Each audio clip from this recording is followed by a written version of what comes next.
On l'appelle le procès du siècle. En fait, ça vient conclure la Seconde Guerre mondiale. Les Alliés décident que plutôt de se venger contre les nazis, on va les juger et on va les juger de manière juste et équitable, un fair trial en anglais.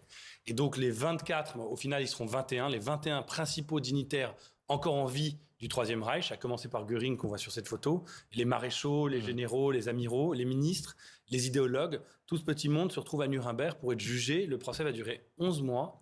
Et il y aura, donc ils sont jugés par des juges des 4 nations alliées, et il y a environ 300 journalistes qui viennent du monde entier pour couvrir l'événement. C'est l'un des plus importants de l'époque, hein. Ah, c'est le plus grand procès de l'époque. C'est un procès révolutionnaire à plein de niveaux, y compris techniquement. Déjà, c'est le premier procès international de l'histoire. Ensuite, c'est le premier procès quadrilingue de l'histoire, en traduction simultanée avec une machine prêtée par IBM.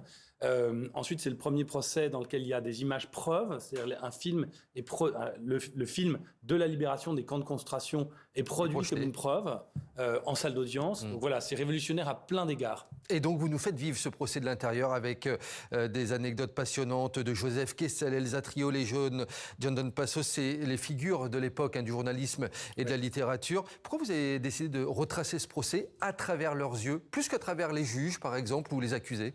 Alors, déjà, le procès est connu des historiens et les grands historiens et historiennes ont déjà écrit dessus. Annette Vivorca, Sylvie Lindenberg, Christian Delage en France. Moi, je suis pas historien, je suis reporter. Donc déjà, j'étais là pour faire un récit de ce procès et non pas un livre d'histoire. Mais c'est presque un travail d'historien, on peut le dire quand même. C'est un travail d'enquête journalistique. C'est un travail d'enquête journalistique où mes témoins oculaires ne sont plus vivants.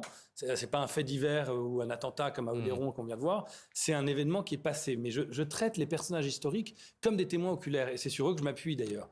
Mais surtout, le procureur Robert Jackson le disait, ce qui compte, c'est pas tellement le jugement, la condamnation de ces 21 nazis, c'est la mise en récit de ce jugement. C'est-à-dire que le monde entier sache qu'on juge ces chefs nazis. Et donc la mise en récit, ça veut dire que les héros de cette mise en récit, ce sont justement les stars venus de la profession, venus de 28 pays, venus des 5 continents. Et c'est ça, ce fait unique, la première fois dans l'histoire que ça arrive, que je voulais raconter. Alors c'est intéressant parce que vous nous amenez dans les dortoirs du château Faber-Castell, là où est installée la loge de la presse internationale, dans le box des accusés, vraiment dans les à-côtés avec ces journalistes. Et ces journalistes, ils ne sont pas tout blancs, hein. Il y a les corrompus, il y a ceux qui couchent avec leurs sources. C'est assez cocasse parfois. Ben oui, si vous voulez, le livre tisse en fait les petites histoires du quotidien ou les petites histoires de la profession, presque les ragots parfois, en tout cas l'anecdotique, l'anodin, avec la grande histoire, celle à laquelle ils font face. Ils savent que c'est un événement historique, ils le racontent du mieux qu'ils peuvent, mais eux-mêmes, ils sont pris dans la granularité du quotidien. Ils continuent d'être des êtres humains. Et effectivement, il y a beaucoup d'amitié, mais aussi beaucoup de tensions. Notamment, on le voit sur les photos. Il y a le début de la guerre froide qui vient surgir au milieu de ce procès.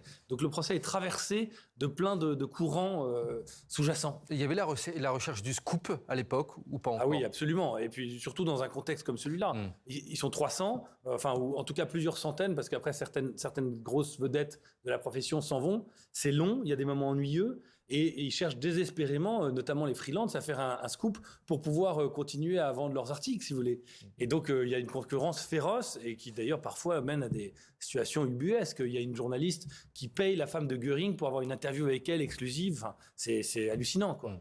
Il y a une personne qui vous a donné aussi envie d'écrire ce livre, c'est l'un de vos professeurs lorsque vous étiez étudiant. Il était journaliste et il a lui-même couvert ce procès. Vous avez pu échanger avec lui. Qu'est-ce qu'il vous a dit justement de ce qu'il a vu et vécu lors de ce procès? Tout à fait, c'est Didier Lazare. C'était mon prof et un peu mon mentor à Sciences Po quand j'étais jeune étudiant.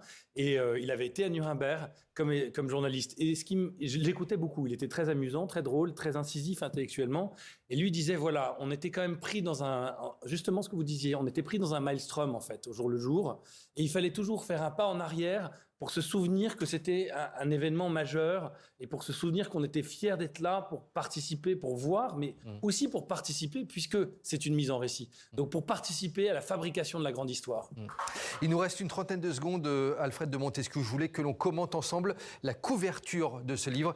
Qu'est-ce qu'elle dit, cette photo saisissante qui date d'octobre de 1946? Racontez-nous l'histoire derrière. C'est Wes Gallagher, c'est un correspondant d'Associated Press. Moi, j'ai travaillé pendant 10 ans à Associated Press comme ce monsieur. Et là, on est le 1er octobre 46 dans l'après-midi. Le jugement vient d'être rendu par le juge qui dit Göring coupable, pendu. Et là, vous avez 200 journalistes qui courent pour aller annoncer la nouvelle au reste du monde.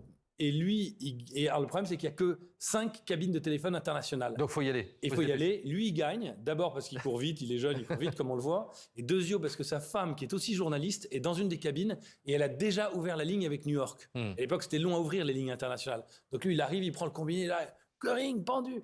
Et donc, c'est un scoop. Il brûle les autres agences, comme on dit. Et c'est ce que raconte cette photo. Et des anecdotes comme cela, il y en a beaucoup, beaucoup dans ce livre, Le crépuscule des hommes, sorti aux éditions Robert Laffont et qui a eu donc le prix Renaudot de l'essai hier. Merci beaucoup Alfred de Montesquieu d'avoir été notre invité. Merci.